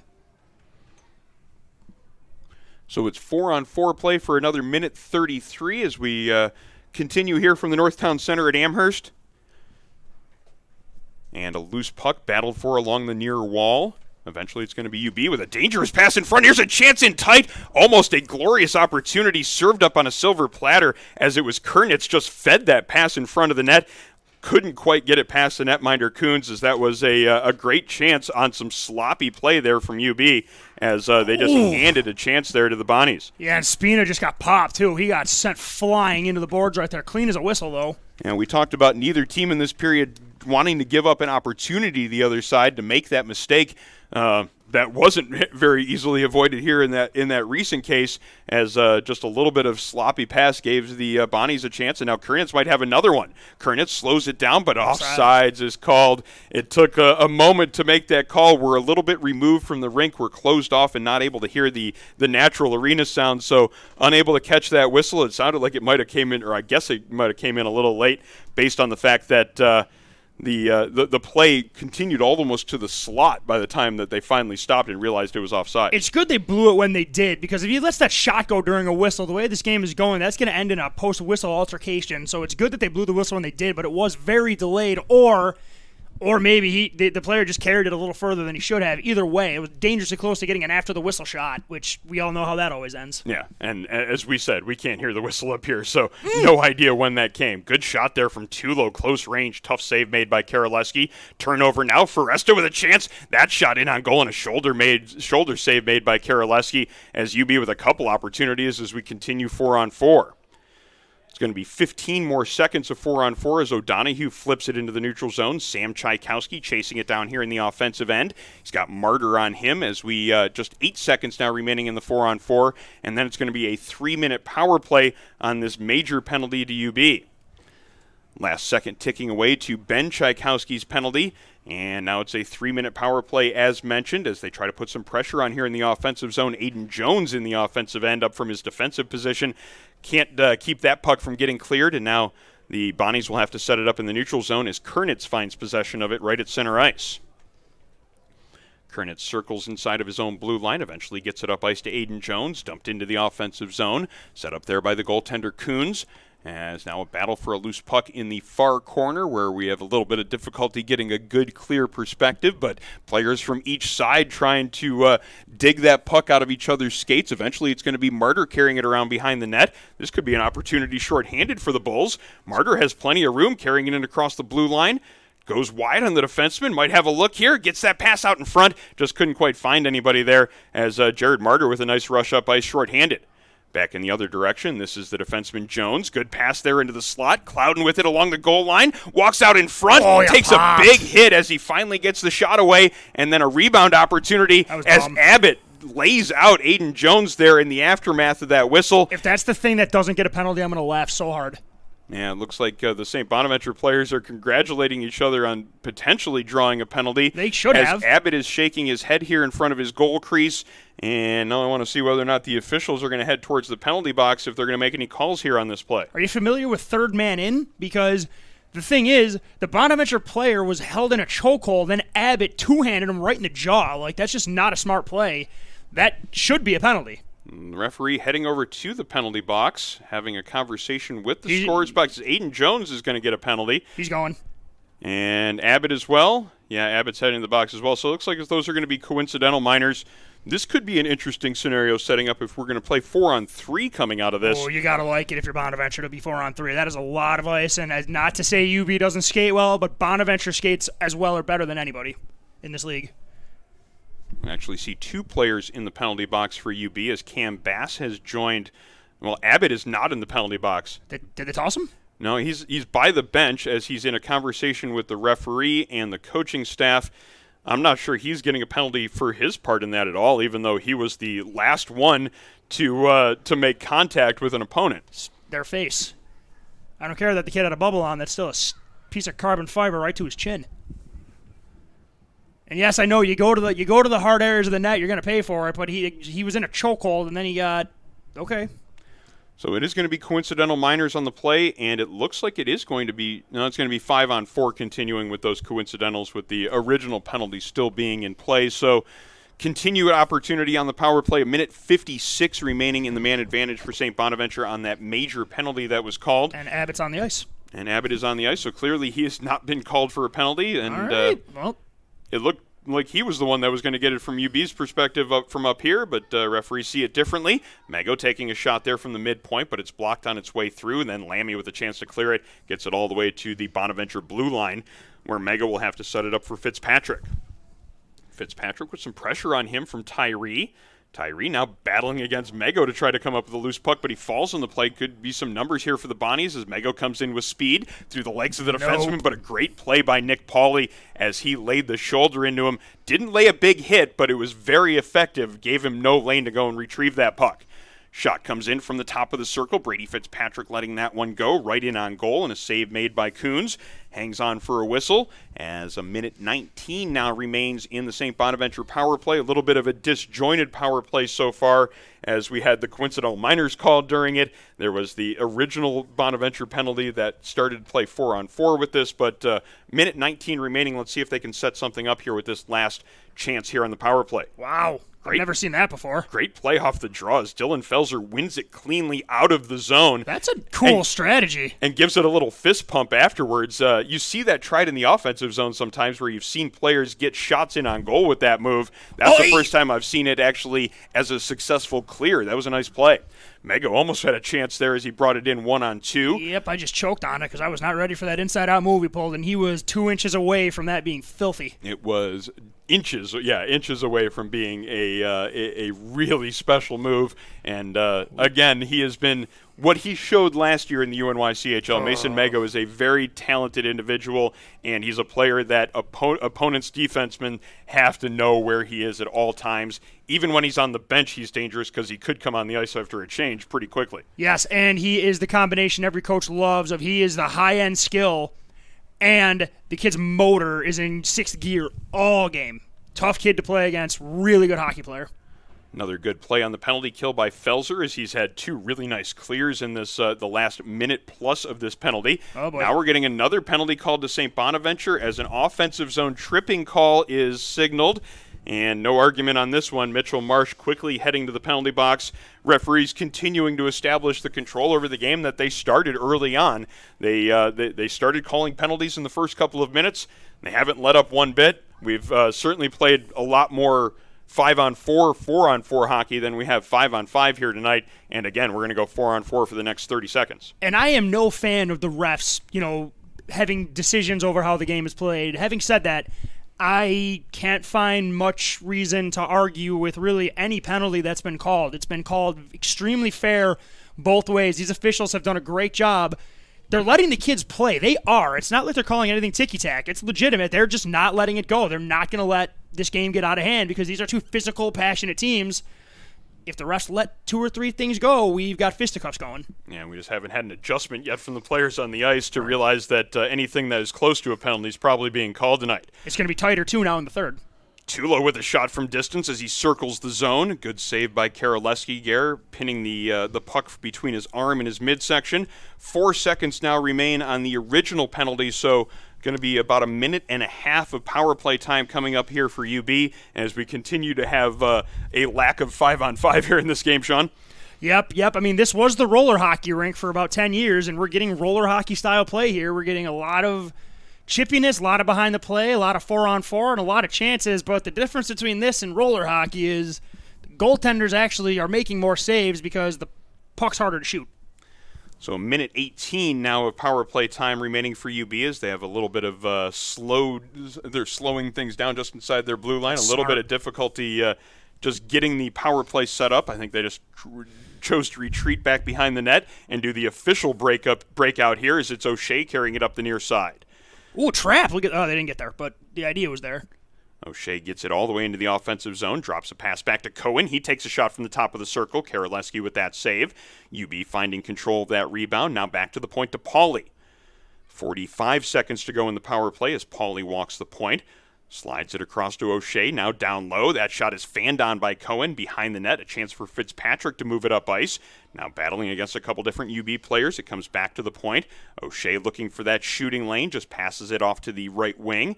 Cohen then looking to get it into the slot, but a good play by a St. Bonaventure penalty killer, getting in the way of that passing lane and getting the clear, getting it out to center ice, but UB quickly back towards the blue line. Sobko creating a loose puck there, allowing St. Bonaventure to clear that one the length of the ice. Takes a funny bounce there in the UB zone. Coons tracking that one pretty well. No lackadaisical effort there from the netminder as he sets it up for his offense. As it's Tulo carrying it up the right wing into the offensive zone for the last couple of seconds here of the power play. Doesn't get very far into the offensive zone as the Bonnies send it back into center ice. Tulo then gets a pass along the blue line, just can't handle it, and it comes back across into St. Bonaventure territory, and Connor Uhas moves it up ice. Sam Tchaikovsky in across the blue line. He takes a hit in front of the UB bench. Chasing in after it a little bit more as Owen Hughes joins the play, setting up some forecheck pressure. This is Robertson here in the near corner. Robertson looking for a pass as he goes towards the blue line, sauces it across to Connor Uhas. His shot through traffic. Hughes was set up as the screen in front. There was a UB defender there as well, but Coons with no problem seeing that one. Held on for another whistle. 6:14 now remaining here in the third period as both of these teams trying to get that next goal to take the lead here in this contest. Yeah, both teams are inching a little further and further and kind of coming out of that defensive shell and are looking now to get onto the offense because now we're late and now the next goal could be the winner. So I expect the defense to still be top of the priority, but I do also expect a few chances to be taken late here. As we approach the 6-minute mark, Robertson and Hughes putting some pressure on the UB defenseman there, and the player just ends up sending it the length of the ice. Icing call is made, so St. Bonaventure is going to have another offensive zone face-off, and it'll be right below our broadcast position on the face-off dot to the blocker hand side of the UB goaltender Craig Coons. Yeah, here we go, and now we're getting in. We're inside the final 6 minutes of the game, so now it's going to be real interesting to see what these two teams do. Do they stay the course? Does one team get crazy? Does one team try something different? Do we see different line combinations to throw a curveball, or do we just let it play out? This could go any number of ways. These are two really good teams that are capable of a lot. Something crazy would be 5-on-5 for the last 6 minutes. Okay, you're tiptoeing on psychopath territory with that. Loose puck here along the near wall, picked up by LaCourcy, and he gets it up ice to Bass. UB with possession, moving it into the offensive zone. Bass gets a pass in front, just a little bit too far for LaCourcy as they were trying to set up a little play right in front of the net there, maybe a redirection type of look. Stretch pass through the neutral zone up in the air as it looked like Owen Hughes tried to knock that one down with a high stick. It ends up going for an icing call. He's mad too. A little bit of frustration there for Hughes as he was looking for that long pass from Fitzpatrick inside the St. Bonaventure zone. Teams just trading icings now as we have 5:36 to go. Both teams looking for that knockout punch right now, going for that big play to try to make it happen. I really, really hope UB learned their lesson right there to be mindful of the goal hanger, because make your comments about goal hanging all you want. If he stays on sides, he's in alone, and it's part of the game. So UB really needs to be careful. Bonaventure's a team built on speed. They're now looking to get just that little bit of an edge, maybe get that first step. Just a little pull-away speed, a little separation. Some sort of delay here, not exactly sure what it was, but everything seems to be settled as the linesman sets up for the face-off inside the St. Bonaventure zone to the glove hand side of Karolewski. St. Bonaventure winning the face-off as Fitzpatrick tries to get it up ice, but Daddario getting in the way and feeding it behind the net. And now a chance to set up some zone time as it comes back to the point to Pauly. Pauly on the left wing to Dubinsky, and then down low as UB doing a good job of connecting on passes, but it's going to be intercepted by Robertson, who comes up the right wing with speed, tries to sidestep the defender, but it's good defensive play there by Pauly to get it away from him. Pass up ice, however, is too far for its intended target, so another icing call is made as the two teams are just exchanging those offensive zone draws after each one of them takes the icing infraction. There have been about 5 of them in the last 3 minutes. Yeah, I mean, first it was, the puck was going out of play. Now teams are trying to hit the stretch pass, and it's not connecting right away, but I don't anticipate that to stop. The one time that gets through, we're going to get a scoring chance on a potential game-winning goal, and both teams have the horses that can get out ahead like that. UB winning the draw, but having a little bit of difficulty in the far corner of their zone, setting up possession. They finally get it up to this near side. Dubinsky takes a hit against the near wall. No call coming from that one. One should have been there, but it's just been one of those games where I wouldn't have been shocked to see that called. I was looking for the referee to have his arm up as well. Right. Any sort of contact that is in that borderline area seems to have been called a penalty here today, and that's why I was looking for that one. Spina with a chance. He lets that wrist shot go. Good save by Coons as he got the blocker hand on that one. There was a rebound there briefly, but Abbott did a good job of clearing that one out of danger. Now Abbott looking for that stretch pass as he floats it into the neutral zone. Lammy then drops it back for Tulo, carries it in across the blue line. Shot from the high slot, saved by Karolewski. A brief rebound is there, but he gathers that one in. Holds on for another whistle as maybe it's starting to open up just a little bit more here in this contest. 2-2 is our score, 4 minutes and 22 seconds remaining in regulation. Yep, and now, both teams that we're at 5-on-5. I think this is the longest stretch we've been at 5-on-5 for the entire game, and I think we just eclipsed 2 minutes. But, again, the 5-on-5, the teams are still, I think there's more opportunities for the stretch pass now at 5-on-5 than there were at 4-on-4 because I don't think the teams know what to do at 5-on-5 right now. Yeah, there hasn't really been any sort of tone established for 5-on-5 play just because there's been so little of it. 4 minutes remaining here in regulation as the shot comes in from Martyr at the right point. It goes wide of the net. Now it's going to be Bonaventure looking to move it up ice. See if no icing is called on this play as the officials rule the UB player could have gotten to it. Ben Tchaikovsky then fires a pass in front of the net. Up in the air, it hits a UB player in the midsection, and it's going to be Martyr carrying it up the left wing. Martyr in across the blue line, cuts towards the slot, has some room now here on the right wing, takes a shot from just inside the top of the circle, and again, Karolewski makes a save. He's done a really nice job of doing exactly that tonight, making sure there are no rebound opportunities, or if there are, they're within an arm's length of him, and he's able to cover them up. Yes, Karashevsky's been really, really, really good today. The 2 goals that got by him, I mean, snipes and a backdoor play, so nothing he could really do about that. And again, rebound control, very, very good. Like you say, the puck either sticks to him or he's able to get on top of a rebound or get tall and prevent a scoring opportunity. Both goaltenders have just been outstanding. They are both the first star of this game. I'm not picking one of them. I'm naming them both right now. Well, you'll have to pick 3 stars later on. At the conclusion of tonight's game, we will bring you the West Her 3 stars of tonight's game, but we still have a lot to decide here as we have a little bit more than 3 minutes remaining in regulation. Mason Mego takes a hit from Cohen. Nice play there for UB to gain possession to move it up ice. Now Foresta in across the blue line. Pivots to create a little bit of room around the defenseman. Now has it in behind the net where Fitzpatrick gives him a bump. Puck comes up the near side. Mason Mego didn't know where it was. It was sliding up the wall right behind him. Eventually goes to the bench for a change as Penrose has plenty of room to move that one up ice to O'Shea. O'Shea with the big slap shot, but that one goes high and wide and off the glass, then comes out to center ice. Oh! Nice hit there on Kernitz by Abbott as he read that play perfectly and stepped into the lane, throwing the shoulder into the St. Bonaventure forward. A clean, well-executed body check. There was no gray area on that one. I wasn't even looking for an official with the arm up. No, squeaky clean. That was gorgeous right there. That's a nice setup there in front of the net. Now a bouncing puck that almost ended up on a St. Bonaventure stick in close proximity to the net as they were looking to set something up there in transition.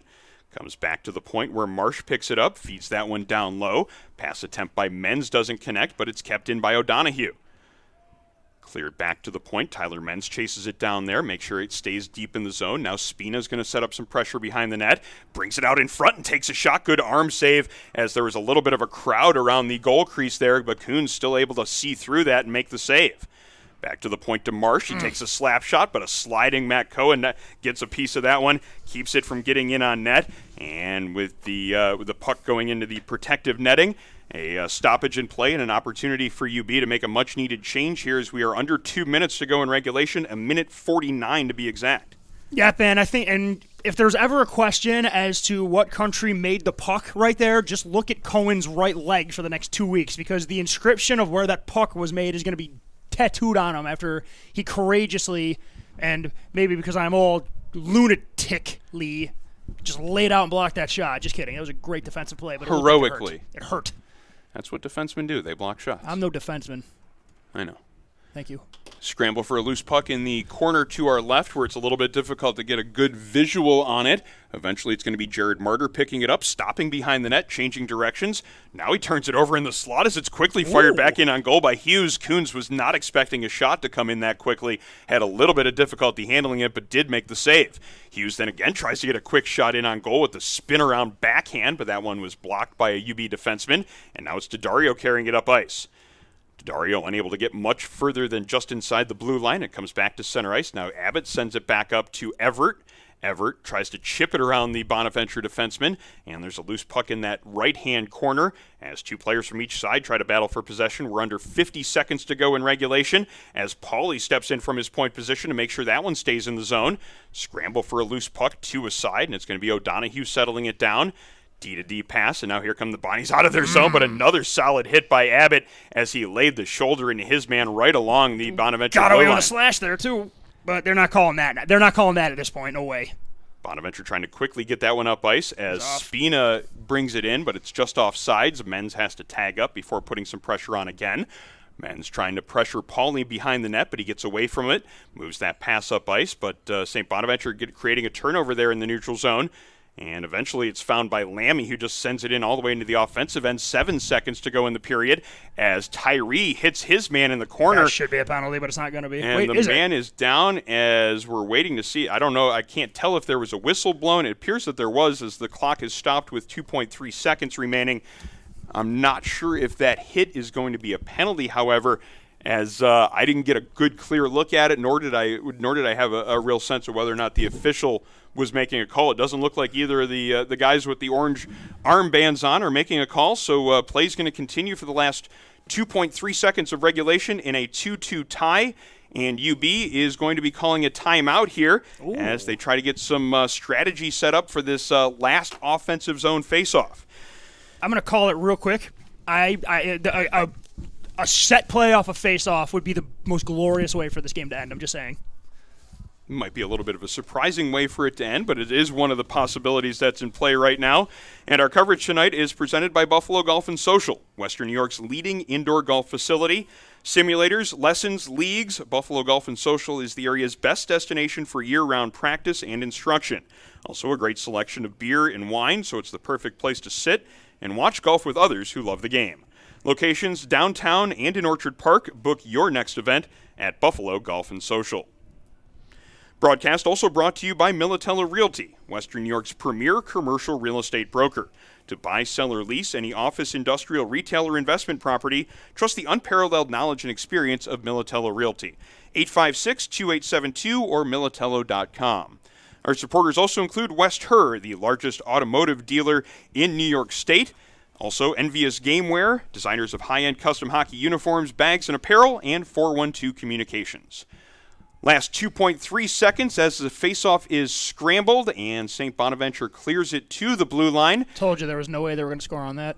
So we get some extra hockey here tonight as our broadcast had a little bit of a late start. This game was supposed to be on the feature rink here at the Northtown Center at Amherst. There was an issue with the ice, however, on the feature rink. A big chunk along one of the boards was missing. There was an attempted repair made, but unable to get things sorted away, and eventually they had to move to this other rink, the NHL Rink 1. That's where we are right now. It took us a little bit of time to figure out the logistics of the broadcast, but we're certainly happy to be bringing you this live coverage of what has been a very entertaining game so far between the last two league champions in the UNYCHL. It was the UB Bulls winning the title back in 2019-2020, and St. Bonaventure winning it last February, and about what you would expect from the last two league champions. A 2-2 tie after 60 minutes of play, and we get 5 minutes overtime to try to settle it. Absolutely. We've had a little bit of everything, especially penalties in this game, but there have been some goals. There's been some great saves. There have been great chances. 2-2. This game has not been lacking in fireworks than anything exciting. It's been played in an unorthodox way, be it having to change rinks. Luckily, we were fortunate to be at a facility that had multiple rinks. One was available for us. Goaltending's been great. Penalty kill has been spectacular on both sides. Granted, they kind of had to be. The teams did it to themselves. And then, the officials did do a good job of, letting the kids play, but also making sure that the calls that needed to be made were made. And there just happened to be a lot more calls that needed to be made today. Yeah, this is a game that's had very little 5-on-5 play, as there have been, right from the first couple of minutes of the action, penalties taken on both sides. It's kind of been a test of the 4-on-4 and 5-on-4 play. Also a couple of 5-on-3s here in this game. So a lot of time spent shorthanded in this game, but when it's been 5-on-5, it's been very entertaining play. And now we get to see what overtime has in store as again, we're going to get a different combination as it's 3-on-3 here for the fourth period tonight. This is going to be fun.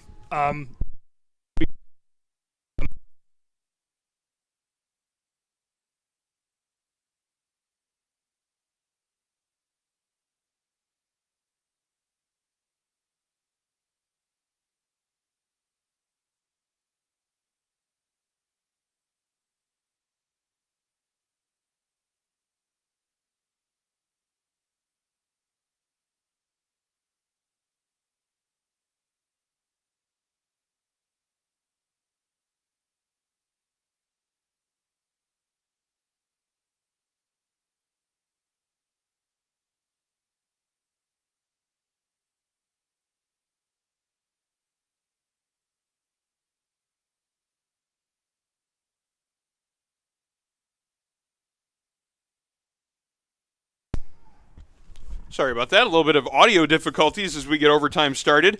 As 3-on-3 play continuing here. 4 minutes and 10 seconds remaining in overtime. Puck here in the UB zone. A battle for possession and behind the net. Comes up the left wing wall. Now a battle for it there as it's going to be Kernitz getting it away from LaCourcy.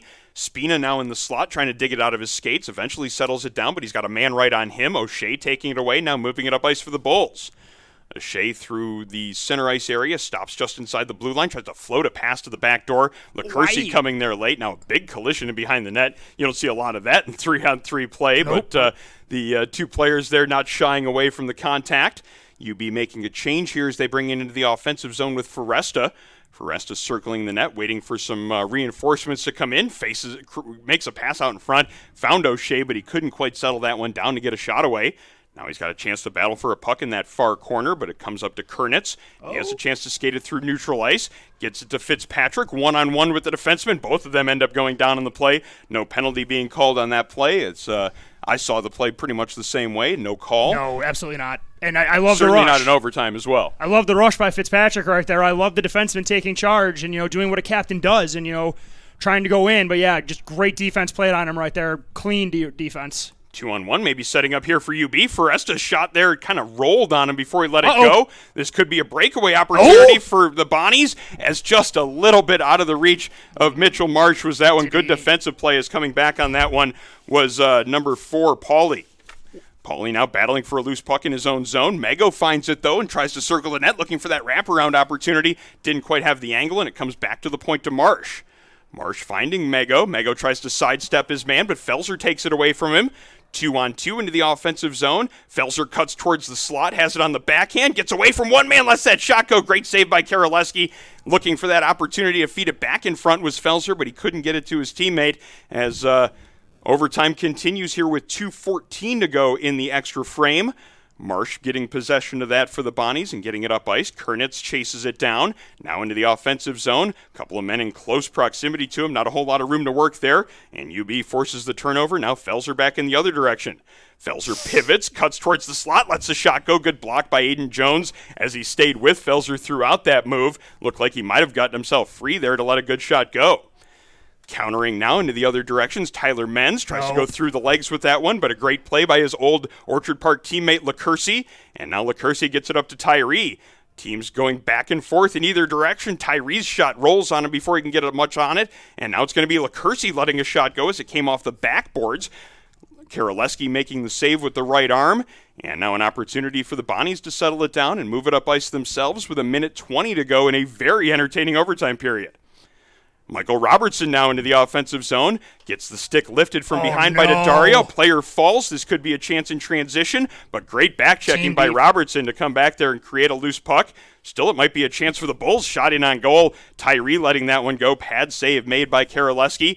Under a minute to go. Spina back the other direction. Great shot blocked there as Martyr got the stick on that one to keep it from getting in on net. Fanned on there along the blue line. That's a chance now for UB in transition. Tyree across the blue line tries to make that pass across. Couldn't quite get there as a great defensive play made. The Bonnie defender sliding to get that breakup. Spina couldn't quite get a step on the defender there as he was late in his shift. Ends up right in on goal. Coons covers that one up. Martyr battling through a late shift, coming back there hard defensively. Great play to keep that scoring opportunity from developing. Now 36 seconds remaining here in overtime. And I think we're going to get the St. Bonaventure timeout being called now. Yeah, because Mego and Owen Hughes, who in my opinion have been the best forwards for Bonaventure today, well, the best skaters for Bonaventure today. I would imagine that Coach Jordan Farnham wants to get those two guys on the ice for the last 30 seconds with a little wind left. And let's see. I am anticipating Mego. I'm anticipating Hughes, and it looks like seven. Who is Mitchell Marsh? Thank you, Marsh. He's had a nice game today. He's got a goal, so it's fitting that he's out there. Yeah, he played a little bit of both forward and defense last year. Now in the lineup as a defenseman, he's been relied on a lot tonight, and with good reason. He's been solid in his own zone as well as all throughout the 200 feet of the rink. Absolutely, and yes, that's the one thing. A lot of great responsible two-way play from both teams' forwards. And it's going to continue. There's 35 seconds, so both teams have to commit to it. Bonaventure does have the offensive zone face-off, so clean face-off. But they got Tulo out there, so UB's countering with some of their big guns as well. Tulo and Hughes on for this pivotal draw with 36 seconds to go. Won by the Bonnies, and a great chance in front of the net. Mago just couldn't keep it down as that shot went high and wide. He had a great chance from point-blank range. Bulls looking to counter. Tulo in front of the net, just backed into the player, couldn't maintain possession, but has it along the right wing, gets that shot in on goal, save made by Karaleski. Tulo again with an opportunity. That one a hard wrist shot with 15 seconds to go in the overtime period. Karaleski up to the challenge, and it stays a 2-2 game. I don't think Tulo realized how much time he had on that shot right there. That was a really good, hard shot. But if he maybe waits and holds for just one more clutch, he might be able to pick that side. But even still, dangerous player, dangerous shot, great save. Oh, look at this. Last 12 seconds to go as Mago has a step, carrying it into the offensive zone. Backhand shot in on goal. Coons with a pad save. Still 5 seconds to go here in the period. As Owen Hughes finds control of it, tries to get that pass in front to Mago, just couldn't quite handle it in his skates. And that's how the overtime period will come to a close. But in the UNYCHL, we do play shootouts, and for the second time in 3 games this year, St. Bonaventure is going to not only extra time, but they're going to the shootout. Their first shootout didn't officially count, though, because they were playing against Georgia, a team from College Hockey South. That league does not play shootouts. That game ended up officially as a tie, even though Georgia did win in the shootout. Interested to see here which side will have the better of the shootout here, as this game has been tight throughout, and no surprise that it's taking extra time and a shootout to come up with a decision. Absolutely, and here's the thing too. I mean, whether you're a fan of the shootout or whether you're not, when it's on, you're going to watch it. And here's the thing: we have 2 very, very, very strong goaltenders and great shooters as well. So this should be fun. I certainly appreciate you joining us for our broadcast tonight. The next league broadcast on the Nickel City Hockey Network will be Sunday afternoon, November 6th. We will be at Line A Arena in Ithaca as Cornell hosts Binghamton for a Central Division matchup in the UNYCHL. And then looking even further ahead, we're excited to be bringing you live coverage of all 12 games from the Invitational at Elmira. This showcase event features matchups between 4 schools from the UNYCHL and 4 from the Empire Conference. That is the weekend of November 18th, 19th, and 20th from First Arena in Elmira. Nickel City Hockey Network will have more to announce on that event later on this week. All right, we're ready to go for the shootout, as it's going to be St. Bonaventure going first, and it's going to be their most dangerous player from last year, Owen Hughes. Actually, you can make an argument that Hughes or Mago was. Hughes certainly established his mark in the playoffs last season, and he will get the first chance here with the shootout, as he will be the first Bonaventure shooter with this opportunity. Hughes picking it up, dragging it across the blue line, bringing it in towards the net, takes the shot, trying to go 5-hole. Craig Coons up to the challenge there, making a great pad save, as it was Hughes trying to sneak that one under the right pad. Great save, though, as the first shot in the shootout it ends up being no good. If DraftKings has a bet, I'm gonna say Mego's gonna be the next shooter. Probably a safe bet from the St. Bonaventure perspective. This is Brian O'Shea for UB. O'Shea in across the blue line on his forehand, goes to his backhand, tries to make a quick move and get that shot in on goal. Did get that backhand shot away. I wasn't there. Karaleski up to the challenge on that one. Fairly routine-looking save. Oh, Menz. As it's going to be Tyler Menz, the second shooter here for the St. Bonaventure Bonnies. Glad I didn't place the bet. Well, I don't think it was available to bet on who's shooting in the shootout in a UNYCHL game. It could be. Tyler Menz coming up the left side, takes a shot, caught the goaltender leaning a little bit, and he gets it past him. Tyler Menz is the first one on the board in the shootout, and St. Bonaventure with the 1-0 advantage here in the skills competition. Dylan Foresta is the next player that's going to be going. Not really a surprise, as he has been a big part of the offense early on this year for UB. Foresta takes that shot on the forehand. Good glove save by Karaleski. And Karaleski has been sharp so far here in this shootout, stopping both of the UB shooters. And now we get the third Bonaventure shooter, and this one is going to be Jack Kernitz. He has a goal today, so it's a good pick here, and this could end it. Number 15, Jack Kernitz, picking up the puck at center ice, carrying it in across the UB blue line, in towards the net to the backhand, and Coons stays with him nicely. He looked like he didn't have a whole lot of room there at the end, as Coons didn't give him a whole lot to shoot at. making the save and keeping this shootout going, as the next shooter for the Bulls will be number 11, Jack Everett. Well, here we go. You got the goalie from juniors for this exact moment, so let's see if it pays off. Jack Everett, number 11, picking it up and bringing it in with a little bit more speed. He goes to the backhand. Great move as he goes to the backhand and elevates it over the glove of Karolewski, celebrating with his teammates as he skates back to the bench. Great move by number 11, Jack Everett, and we are all knotted up here in the shootout. Oh, that's fun. Now we get extra time. But there are some players that I want to see put some moves on, so I'm here for this. Michael Robertson is the next shooter, the number 11 in brown today. This is one of those Orchard Park players we were talking about throughout the course of the broadcast. Robertson bringing it up the right side, makes the move to the backhand. He goes up top as well. Almost the exact same move we saw at the other end of the ice, and it's now a 2-1 advantage in the shootout as a really, really nice move there, going to the backhand and finishing there, giving the advantage to the Bonnies.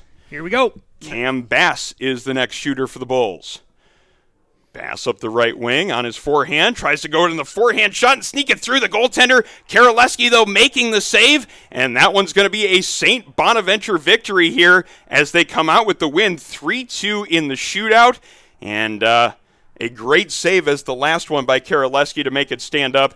I think both goaltenders were excellent here in this contest as it's the St. Bonaventure netminder making the final save here today. Kyle Karolewski making the stop to end the shootout, and this game is going to end in a 3-2 victory for the Bonnies.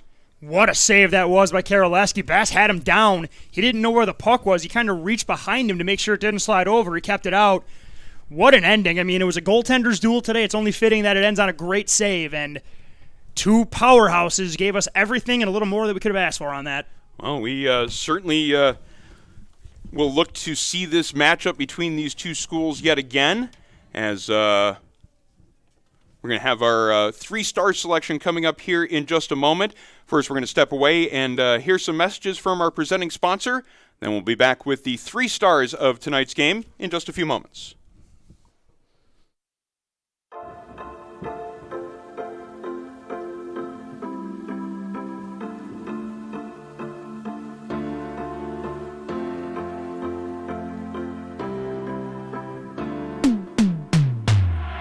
People ask, what is Buffalo Golf and Social? Buffalo Golf and Social is anything you want it to be. It can be the best instruction. It can be a vibe.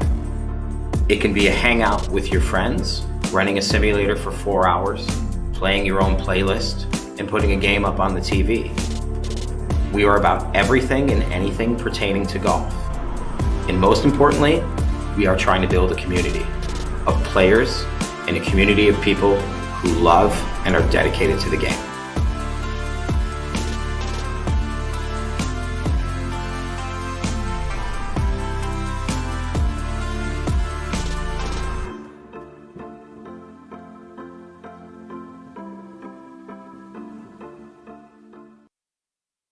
Bridges have connected people for centuries. When it comes to helping small businesses build bridges with the people they serve, there's a new gold standard.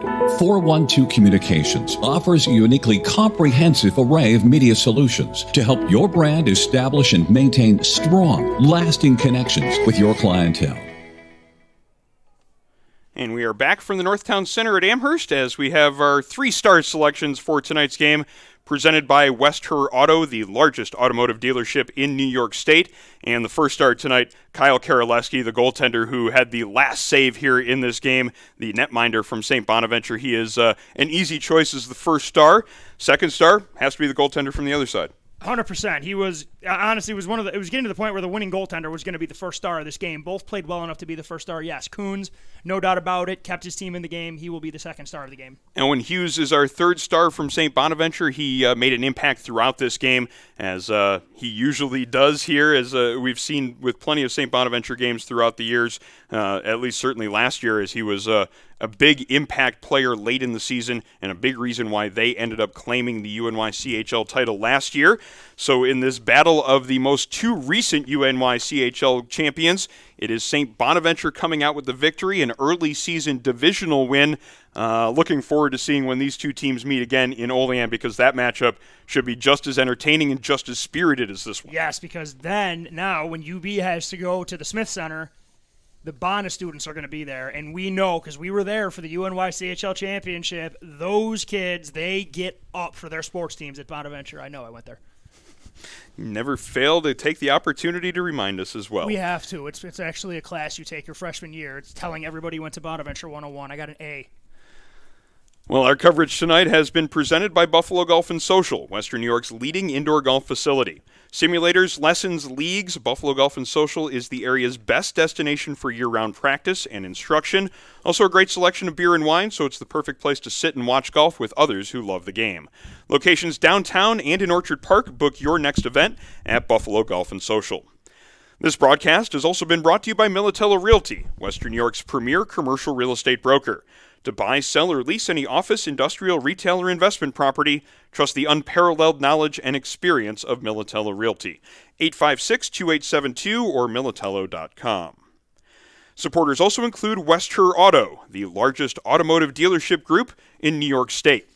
With over 50,000 pre-owned and new cars sold every year to customers in Buffalo, Rochester, and Syracuse, the Westher Auto Group dedicated to absolute excellence in customer service.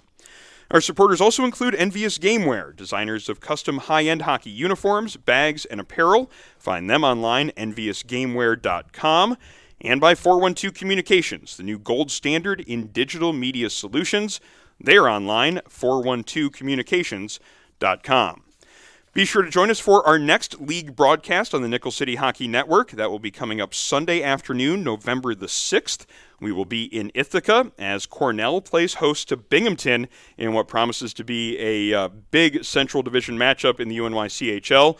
It's part of our coverage here of UNYCHL hockey, and certainly something we're happy to be bringing you right here on the Nickel City Hockey Network. That's our next broadcast. That's going to be coming up November 6th. Then looking a little bit further ahead, we will have 12 games from Elmira, New York, the Invitational at Elmira showcase event with the UNYCHL and the Empire Conference.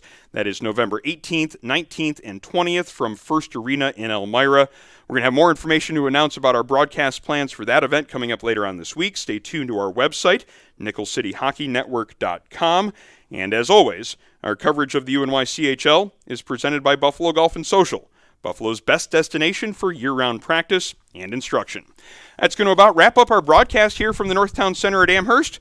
For color commentator Sean McHugh, camera operator Jeff Jazarowski, producer John Dwyer, my name is Aaron Elpern. Thank you so much for taking some of your Friday night and joining us, and we'll talk to you again on the Nickel City Hockey Network.